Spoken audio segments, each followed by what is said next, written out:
宋启，我来了。你故意隐藏了实力，来在这山清水秀的地方吗？你们希望我来？有人在用我的眼睛。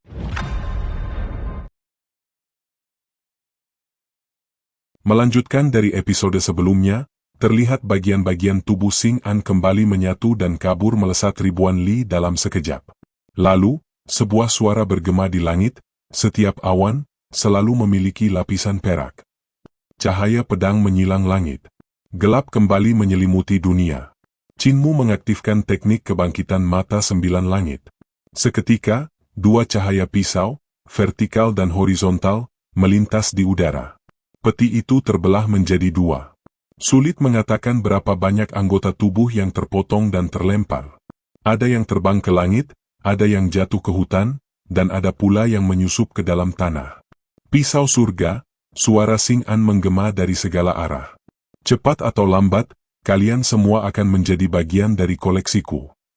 Sesosok bayangan agung melesat maju. Kedua tangannya mengayun pisau, menebas semua anggota tubuh Xing An yang belum sempat melarikan diri. Kakek jagal, jangan biarkan Xing An lolos, teriak Qinmu. Namun, kultivasinya belum cukup kuat untuk membuat suaranya menjangkau sejauh itu. Nenek Si segera mentransmisikan suaranya. Jagal meraung keras. Pisau pemotong babi jatuh dari langit, menghunjam tanah. Ki pedang menyebar ke segala arah di bawah tanah, memaksa bagian tubuh Xing An yang bersembunyi untuk muncul. Pada saat yang sama, pisau lainnya melesat di udara, membelah ruang. Tak lama kemudian, dua bilah pisau itu terbang kembali. Jagal menangkapnya sambil melompat ringan, seolah terbang. Dia sudah terkena ki pedangku. Dia tak akan bisa lolos dari pengawasanku. Aku akan mengejarnya sebentar lagi. Bagaimana dengan kepala desa dan yang lain? Tanya Qinmu. Mereka masih bertamu di tempat MA tua. Aku khawatir, jadi kembali lebih dulu. Qinmu akhirnya bisa sedikit tenang. Namun tiba-tiba, buta yang berada di sisinya terguncang dan jatuh dari langit. Qinmu buru-buru menangkapnya, tetapi tubuh buta terasa luar biasa berat. Tombak surgawi Long Tuo juga kehilangan kesadaran, rusak parah seperti tuannya. Tombak itu terbuat dari tulang naga hitam, naga surgawi yang kuat, cerdas, dan sangat berat, hingga menekan Qinmu hampir tak sanggup menahan. Nenek Si mengulurkan tangan untuk membantu, tetapi ikut terseret turun. Tepat sebelum mereka menghantam tanah, tubuh mereka berhenti di udara. Ketiganya mendarat dengan selamat.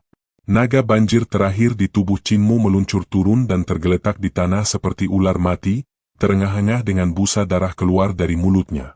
Qinmu memaksa diri berdiri. Tangan dan kakinya gemetar hebat.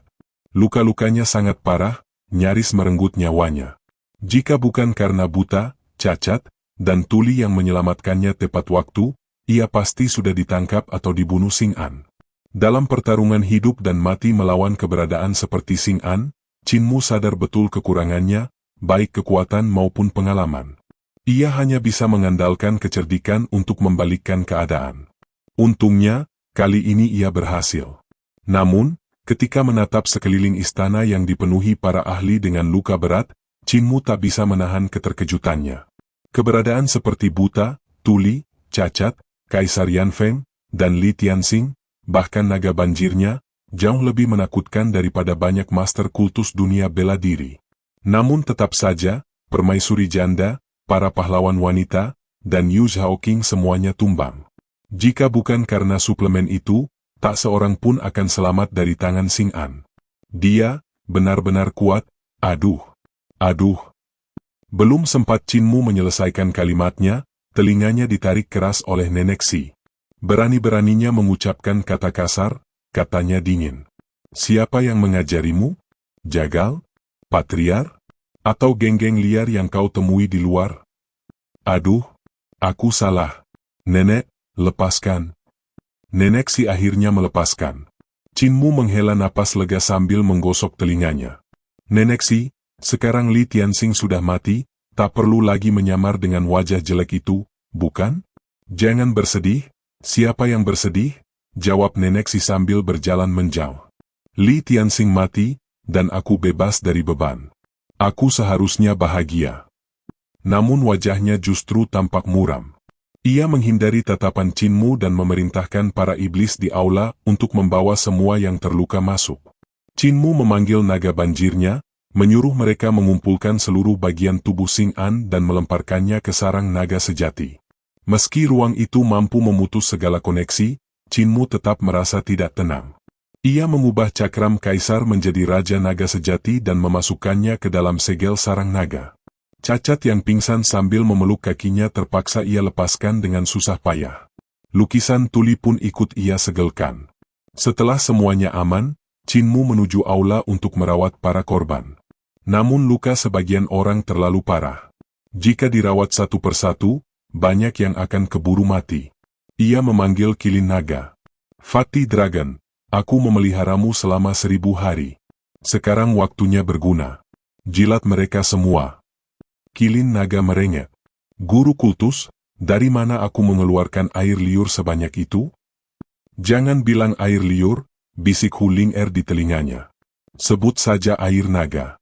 Kalau tidak, kita tak bisa menjualnya nanti. Aku minta Tuan Muda menambah jatah makananmu. Kilin Naga langsung bersemangat. Kakak Linger, jangan lupa tambahan makanannya. Qinmu menangani pasien dengan luka terparah lebih dulu. Ia menutup luka dengan jarum perak dan menekan pendarahan, lalu memurnikan pil obat. Tangannya gemetar hingga 2 tungku obat hancur. Ia pun mengobati dirinya sendiri terlebih dahulu. Setelah stabil, barulah ia melanjutkan. Setengah hari berlalu. Qinmu kelelahan dan akhirnya beristirahat. Untungnya, tak ada lagi korban yang berada di ambang kematian. Keesokan paginya, sebelum fajar, Qinmu terbangun oleh suara Nenek Si yang mengarahkan belasan putri duyung menyiapkan sarapan. Ia duduk di tangga batu, menatap punggungnya dengan hati damai. Itu Nenek Si, bukan Li Tianxing. Guru kultus lama benar-benar telah mati. Setelah sarapan, Qinmu kembali merawat para korban. Ramuan hampir habis.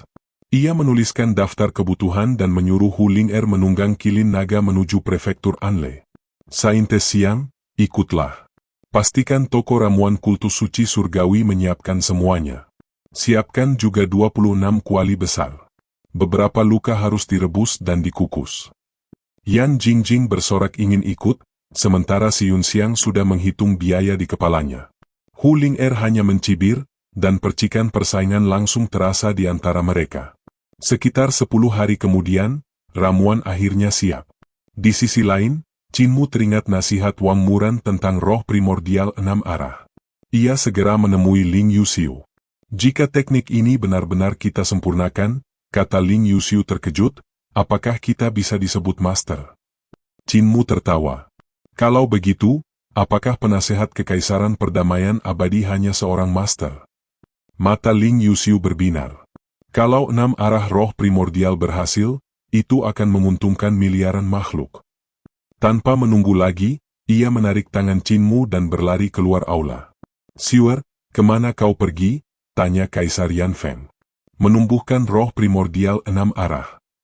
Bagaimana caranya? Suara Ling Yuxiu terdengar dari kejanghan, penuh semangat, kultivasi ganda roh primordial. Saudaraku menamainya begitu. Kaisar Yan Feng seketika merasa seolah kubis putih kesayangannya telah dirusak babi hutan, dan kini babi itu kembali lagi untuk mengacak-acaknya sekali lagi. Ia langsung berusaha bangkit, ingin menghentikan 2 pemuda itu. Namun beberapa iblis rusa segera mendekat, menekannya keranjam hingga ia tak bisa bergerak. Seekor iblis rusa betina membawa beberapa bunga. Ia memberi isyarat agar sang kaisar diam, lalu dengan santai menaruh bunga-bunga indah itu di atas kepalanya. Tak lama kemudian, beberapa putri duyung datang membawa buah merah yang berisik, sengaja membanting piring dan berteriak-teriak untuk mengejutkannya. Iblis-iblis pohon berpatroli di sekitar tempat tidur. Siapapun yang bertingkah buruk langsung dicambuk pantatnya. Dalam sekejap, para tokoh besar dunia persilatan, termasuk kaisar dan janda permaisuri, menjadi patuh dan tenang. Setelah para roh jahat selesai berpatroli, Kaisar Yan Feng kembali ingin bangkit mengejar Qinmu dan Ling Yuxiu. Namun janda permaisuri berkata malas, Kaisar, sudahlah. Generasi muda akan baik-baik saja. Jika kau terlalu khawatir, bukankah Siwer nanti tidak bisa menikah? Ibu mungkin tidak tahu, Jawab Kaisar Yan Feng dengan gelisah, bahaya kultivasi ganda roh primordial sangat besar. Jika bukan suami istri, roh primordial mereka akan beresonansi terlalu dalam. Setelah itu, jika Siwer menikah dengan orang lain, tak akan ada resonansi lagi. Tanpa resonansi, tak akan ada perasaan. Bahkan pernikahan bisa berakhir. Janda permaisuri tersenyum tipis. Kalau begitu, ambil saja dia sebagai menantumu. Siapa yang berani menceraikan putri kekaisaran? Kaisar Yan Feng terdiam sejenak. Ibu, dia adalah guru kultus iblis surgawi, sekaligus manusia kaisar. Aku tidak tenang. Janda permaisuri pun terdiam. Guru kultus iblis surgawi adalah sosok dengan pengaruh tertinggi di dunia persilatan, sementara kaisar adalah penguasa tertinggi istana kekaisaran. Sejak Qinmu memimpin kultus iblis surgawi, pengaruh kultus itu meresap ke seluruh kekaisaran perdamaian abadi, bahkan hingga ke sudut-sudut istana. Sekte Dao dan biara petir besar telah ditekan olehnya. Pengadilan kekaisaran sendiri tengah menjalani reformasi dan sangat bergantung pada bantuan kultus iblis surgawi. Para ahli kultus pun masuk ke istana satu demi satu. Dalam waktu 2 tahun saja, Qinmu telah mengubah segalanya. Ia membuka aula pendidikan, menyiapkan generasi penerus tanpa henti. Lebih mengkhawatirkan lagi, ia memegang segel manusia kaisar. Jika segel itu dikeluarkan, bahkan sekte Dao, biara petir besar, dan ibu kota Giok kecil harus tunduk. Itulah yang menakutkan Kaisar Yan Feng. Selama ia masih hidup, Qinmu tak akan merebut kekuasaan. Namun setelah ia tiada, segalanya bisa berubah dalam sekejap. Anak desa yang sederhana 2 tahun lalu kini telah tumbuh menjadi harimau ganas yang sanggup bertarung dengan naga. Sebagai kaisar, wajar jika kau waspada, kata janda permaisuri lembut. Namun aku melihat keraguan dalam dirimu. Kau waspada terhadap Qinmu, tetapi tetap mematuhinya. Bahkan kau membiarkan penasehat kekaisaran meracuniku demi reformasi. Itu keputusan seorang kaisar sejati. Kaisar Yan Feng menunduk. Aku tidak berbakti. Tapi jika saat itu ibu masih berkuasa, reformasi takkan berjalan. Janda permaisuri menghela napas. Kau memang anakku. Jadi mengapa tidak bertindak terhadap Qinmu? Aku takut, jawabnya lirih. Jika aku dan penasehat kekaisaran gagal, kami akan mati. Kekaisaran butuh penerus reformasi. Qinmu adalah orang itu. Janda permaisuri menatapnya lama, lalu tersenyum. Biarkan Siwer bersamanya. Bahkan jika kalian gagal, keluarga Ling tidak akan binasa. Kaisar Yan Feng akhirnya mengangguk. Di tepi danau Manor, Qinmu menancapkan sebatang dupa ke tanah dan menyalakannya. Ling Yuxiu mengendus aromanya. Dupa apa ini? Dupa penuntun jiwa, jawab Qinmu tersenyum. Jika roh primordial kita tersesat, aroma ini akan menuntun kita kembali ke tubuh jasmani. Mereka saling menggenggam tangan dan tersenyum. Roh primordial mereka pun keluar dari tubuh. Kali ini berbeda. Roh primordial mereka saling beresonansi, jiwa mereka bergetar seirama. Perasaan itu indah dan mendalam, tak terlupakan. Mereka melayang di kehampaan, melihat bunga raksasa, rumput setajam pedang, dan ikan-ikan yang terbang di langit. Dunia itu asing, namun memikat. Tanpa sadar, mereka lupa waktu. Tiba-tiba, aroma dupa menguat. Sebuah kekuatan tak terlihat menarik mereka kembali. Ling Yuxiu menangkap seekor ikan kecil. Nyata atau ilusi, kita akan tahu setelah kembali. Sekejap kemudian, mereka telah kembali ke tubuh jasmani. Ikan kecil itu masih ada di tangan Ling Yuxiu. Ini nyata, serunya girang. Ikan itu bahkan terbang, lalu menyemburkan air ke wajahnya sebelum kabur. Ling Yuxiu kesal, sementara Qinmu termenung. Seharusnya kita tadi pergi ke laut timur di Great Ruins, katanya. Jaraknya lebih dari 70.000 mil. Ling Yuxiu terkejut. Kita menempuh sejauh itu hanya dalam waktu dupa terbakar? Qinmu mengangguk perlahan. Jika tubuh jasmani bisa secepat roh primordial, itu akan luar biasa. Ling Yuxiu tertawa. Kita terlalu asyik bermain. Kita harus mencoba lagi, tapi kali ini fokus. Qinmu mengangguk penuh semangat. Benar. Ini bukan untuk bersenang-senang. Setelah roh primordial kembali sepenuhnya, Qinmu menggaruk kepalanya. Mau coba lagi nanti? Ling Yuxiu mengangguk serius. Kali berikutnya, kita pasti tidak akan main-main lagi. Anak-anak muda memang tahu cara bersenang-senang.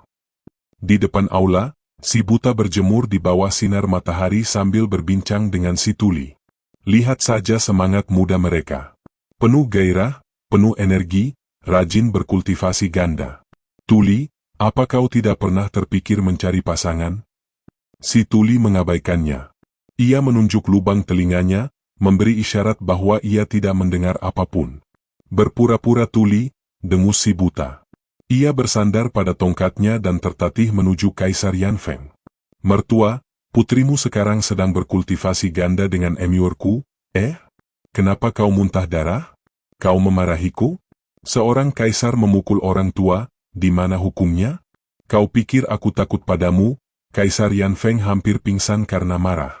Qinmu dan Ling Yuxiu telah mencoba berkali-kali. Setelah cukup lama bermain, mereka akhirnya menyadari satu hal. Jika terus seperti ini, metode kultivasi roh primordial 6 arah tak akan pernah terbentuk. Keduanya pun menenangkan diri dan mulai menganalisis dengan serius. Aku rasa kita harus mulai dari resonansi jiwa dan roh primordial, kata Ling Yuxiu dengan nada tegas. Jika jiwa dan roh primordial dua orang saling beresonansi, mereka bisa saling mendorong hingga roh primordial keluar dari tubuh. Qinmu mengangguk, lalu menggeleng pelan. Itu berlaku jika roh primordial sudah terbentuk. Tapi bagaimana dengan yang belum? Sebelum roh primordial ada, yang terpenting adalah menggabungkan embrio roh dan jiwa. Mata Ling Yuxiu berbinar. Kalau begitu kita mulai dari resonansi jiwa. Gunakan resonansi jiwa untuk membimbing embrio roh, lalu satukan keduanya dan bentuk roh primordial. Qinmu tertegun, lalu tertawa pelan.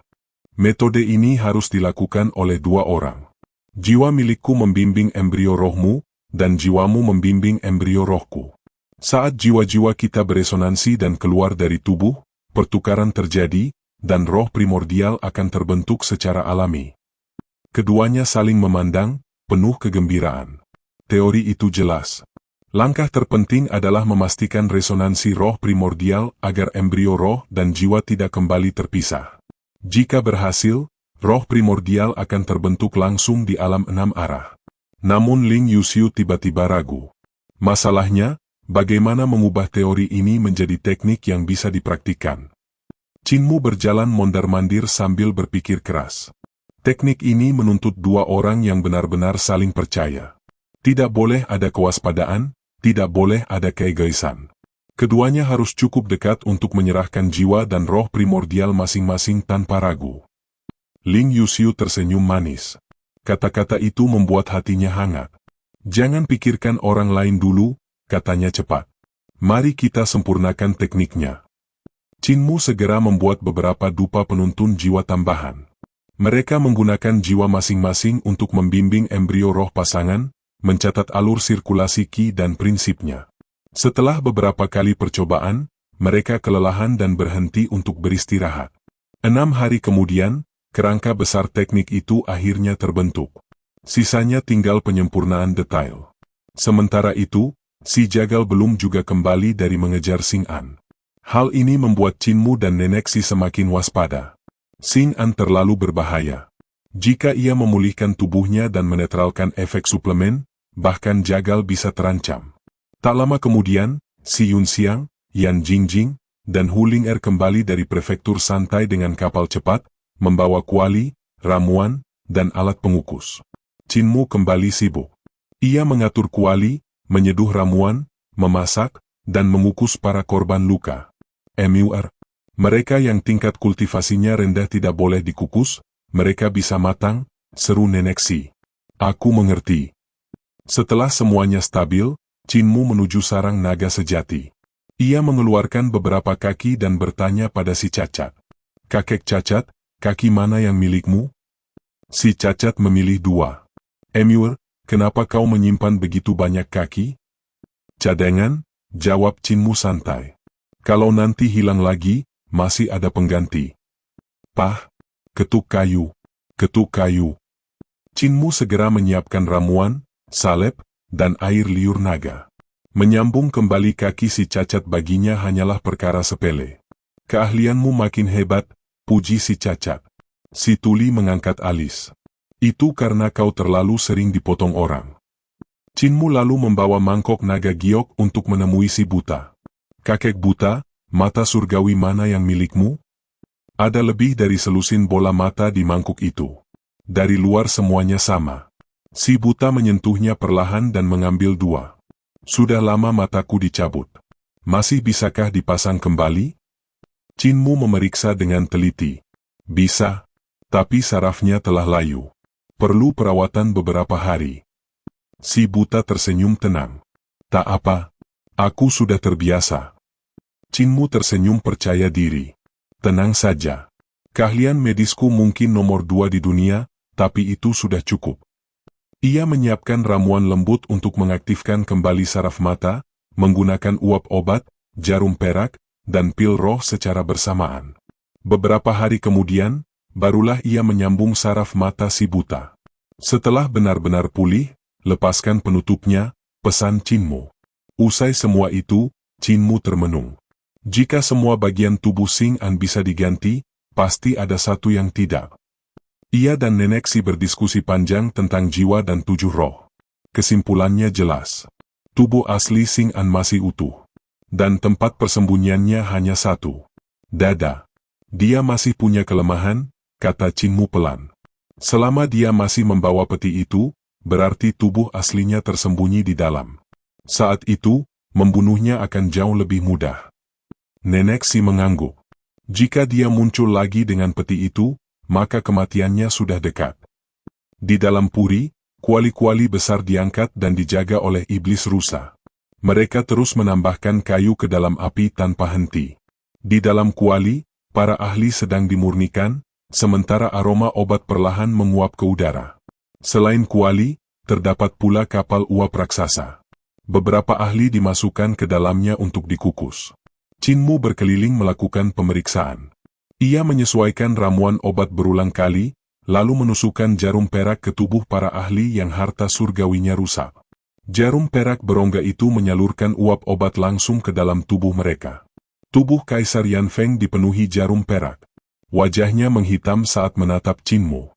Ia sebelumnya ditekan masuk ke dalam kapal uap oleh pemuda itu, namun segera duduk tegak kembali sambil terus melotot tajam. Chinmu tersenyum santai. Apakah Yang Mulia memiliki sesuatu yang ingin disampaikan? Ekspresi Kaisar Yanfeng langsung berubah ramah. Menteri Qin telah bekerja keras dan berjasa besar. Apakah kau menginginkan kenaikan pangkat? Chinmu sedikit bingung melihat perubahan sikap itu. Kau masih berada di peringkat kelima, namun jasamu luar biasa. Kau memperbaiki kapal terbang, menciptakan meriam asal sejati dan meriam ilahi penembak matahari, membantu proyek irigasi bersama putra mahkota, bahkan menyelamatkanku berkali-kali dari bahaya. Kali ini kau juga membawa klan bulu surgawi. Kontribusimu terlalu besar. Katakan, apa yang kau inginkan? Chinmu menggaruk kepalanya. Yang Mulia, biaya ramuan untuk menyembuhkan semua orang sangat besar. Kuali, kapal uap, dan jarum perak pun saya beli dengan uang pribadi. Jadi, apakah Yang Mulia bisa? Wajah Kaisar Yanfeng kembali menghitam. Itu bukan hadiah. Perbendaharaan kekaisaran akan menggantinya. Hadiah yang kuberikan bukan sesuatu yang bisa dibayar dengan uang. Katakan, apa yang kau inginkan? Chinmu termenung. Uang? Ia tak pernah kekurangan. Jabatan? Ia tak tertarik. Ketenaran?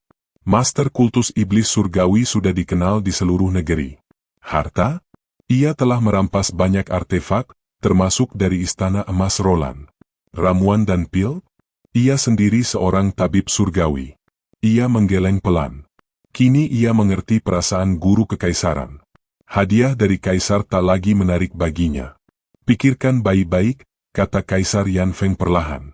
Tidak harus benda atau jabatan. Bisa juga, seseorang. Chinmu tersenyum penuh arti. Jika begitu, Yang Mulia berniat memberiku pelayan istana? Aku sering berkelana dan tak membutuhkannya.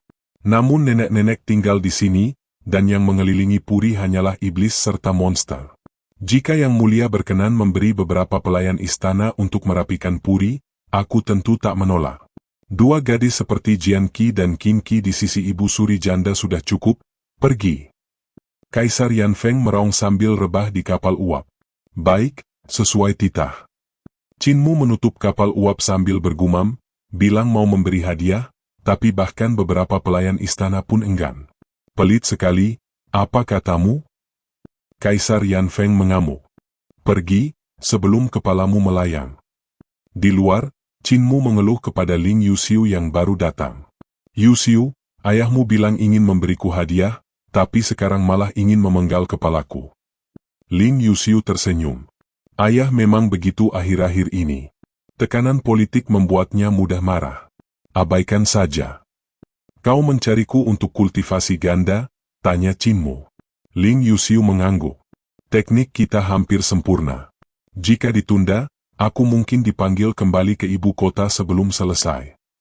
Beberapa hari kemudian, Qin Mu dan Ling Yuxiu akhirnya menyempurnakan teknik roh primordial 6 arah. Keduanya cemas, tak yakin apakah teknik itu benar-benar memungkinkan seseorang menumbuhkan roh primordial di alam 6 arah. Aku ingin mencobanya, seru Si Yunxiang bersemangat. Aku sudah berada di alam 6 arah. Qin Mu menggeleng. Teknik ini terbagi menjadi versi pria dan wanita. Dua orang harus berkultivasi bersama, saling percaya sepenuhnya, tanpa niat menyimpang. Jika berhasil, keduanya akan berhasil bersamaan. Master Kultus, latihlah denganku, kata Si Yunxiang cepat. Qin Mu menatapnya serius. Kita harus benar-benar saling percaya. Si Yunxiang terkikik. Apa aku terlihat punya niat buruk padamu? Qin Mu mendengus, tapi akhirnya mengangguk. Baik, hanya sekali. Ling Yuxiu mengajarkan teknik versi wanita kepada Si Yunxiang. Yan Jingjing ikut mendekat. Saudari Jing, mau mencoba juga? Tanya Ling Yuxiu sambil tersenyum. Yan Jingjing menggeleng. Aku telah menumbuhkan roh primordial sejak lama. Si Yunxiang dan Ling Yuxiu terkejut. Alam jembatan surgawi, kata Yan Jingjing pelan. Itu karena kapal matahari. Aku bertubuh murni dan meminjam kekuatannya selama bertahun-tahun hingga semua harta surgawiku terbuka.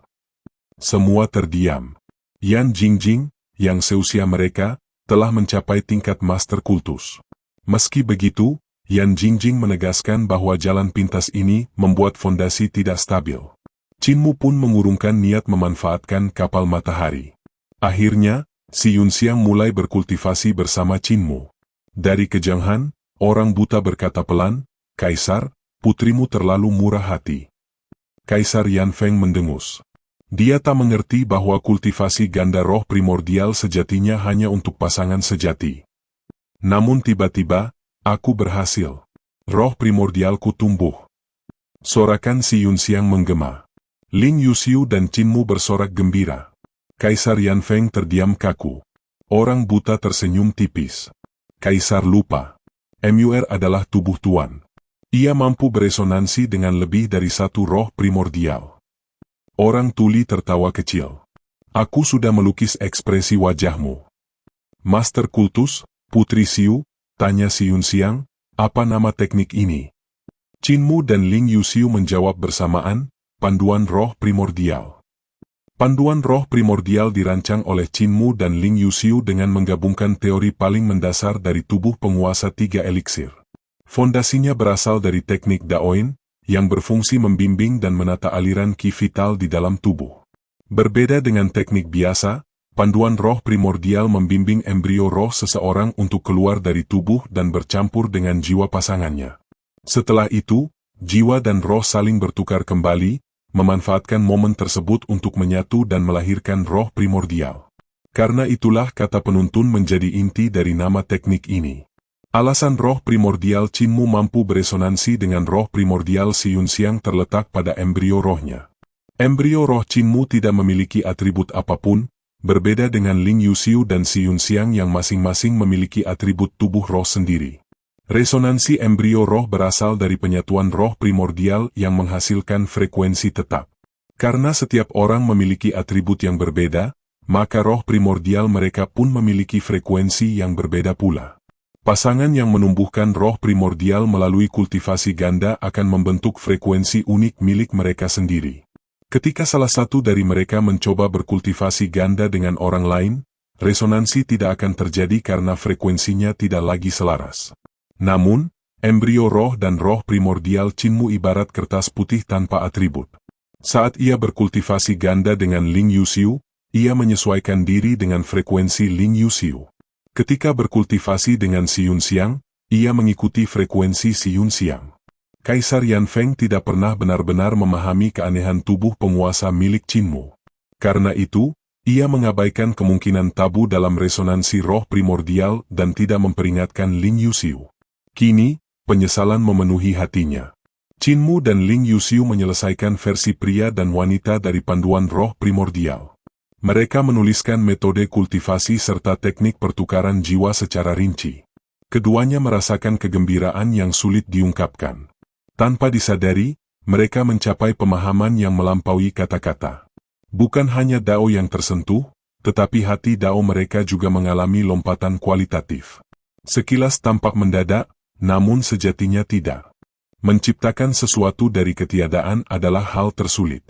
Mereka telah membangun teknik baru yang mengubah sistem kultivasi alam 6 arah, bahkan menarik roh primordial turun ke alam tersebut. Perubahan ini jauh melampaui 3 bentuk dasar pedang yang pernah didirikan oleh guru kekaisaran abadi. Jika keajaiban roh primordial 6 arah ini dikembangkan hingga puncak, bukan tidak mungkin para kultivator dapat mencapai alam makhluk surgawi jauh lebih cepat, bahkan menyatukan alam 7 bintang dan makhluk surgawi menjadi satu. Perubahan ini kelak akan memengaruhi seluruh praktisi seni surgawi generasi mendatang. Alam embrio roh dan alam 5 elemen masih merupakan wilayah praktisi bela diri. Baru setelah melangkah ke alam 6 arah, seseorang benar-benar memasuki gerbang seni surgawi. Setelahnya, terdapat alam 7 bintang, makhluk surgawi, hidup dan mati, serta jembatan surgawi. 4 alam ini adalah 4 langkah menuju dunia para dewa, dan setiap langkahnya jauh lebih sulit dari sebelumnya. Apa yang diciptakan Qinmu dan Ling Yuxiu berpotensi mengubah 4 langkah itu menjadi 3, memungkinkan praktisi mencapai ranah dewa dalam waktu yang jauh lebih singkat. Ini adalah pencapaian besar sekaligus kebajikan agung. Jalan tidak pernah ada sejak awal. Namun ketika cukup banyak orang melaluinya, jalan pun terbentuk. Perubahan sistem kultivasi akan mengubah jalur Dao, teknik, dan seni surgawi. Bahkan Dao Agung Langit dan Bumi akan ikut menyesuaikan. Dampak besar panduan roh primordial berada di luar perkiraan Qinmu dan Ling Yuxiu. Saat pemahaman mereka mencapai puncak, hati Dao keduanya pun menembus batas seorang guru besar, sama seperti saat guru kekaisaran abadi menemukan 3 bentuk dasar pedang. Namun, bagaimana memperkuat roh primordial di alam 6 arah masih menjadi wilayah kosong yang menunggu untuk dijelajahi. Tiba-tiba, orang buta menendang paha Kaisar Yanfeng dengan wajah serius. Yang mulia, apakah Anda merasakan perubahan pada langit dan bumi? Kaisar Yanfeng tertegun. Memang, ada perubahan yang tak kasat mata. Orang buta segera memanggil orang tuli dan orang lumpuh. Ketiganya merasakan denyut halus Dao Agung, lembut seperti hujan musim semi yang menyusup ke malam. Ketika MUR dan Putri Xiu mendirikan panduan roh primordial, Dao langit dan bumi ikut bergetar, kata orang buta pelan. Tak semua orang bisa merasakannya. Hanya mereka yang telah mencapai ranah guru besar. Tiba-tiba, orang tuli berkata lirih, Yang mulia, prestasi Putri Xiu di masa depan akan melampaui Anda. Pernahkah Anda mempertimbangkannya sebagai putra mahkota? Kaisar Yanfeng terdiam, menatap Ling Yuxiu yang tenggelam dalam pemahaman Dao. Beberapa waktu kemudian, Qinmu dan Ling Yuxiu terbangun dari pencerahan mereka. Mereka telah memahami banyak rahasia roh primordial, bahkan menemukan metode kultivasi di alam 6 arah, sebagian bisa dituliskan, sebagian hanya bisa dipahami. Siur, ikut aku kembali ke ibu kota, kata Kaisar Yanfeng. Ling Yuxiu menoleh pada Qinmu. Orang penggembala sapi, ikut denganku? Qinmu menggeleng. Aku harus menunggu kakek jagal kembali. Ia menyerahkan versi lengkap teknik pria panduan roh primordial kepada Ling Yuxiu agar disampaikan pada guru kekaisaran. Sebelum pergi, Ling Yuxiu mencium pipi Qinmu dan melarikan diri dengan wajah memerah. Di istana, orang buta berkata serius kepada Qinmu, "Jangan pernah mengatakan bahwa kau mendirikan panduan roh primordial." "Kenapa?" tanya Qinmu. Orang buta membuka perbannya. Di matanya, cahaya surgawi berputar, formasi demi formasi terjalin membentuk 9 langit. Hukum berubah. Jalan berubah. Langit pun berubah, katanya tenang. Perubahan langit selalu diiringi kematian. Semua penguasa besar akan merasakannya. Badai sedang datang.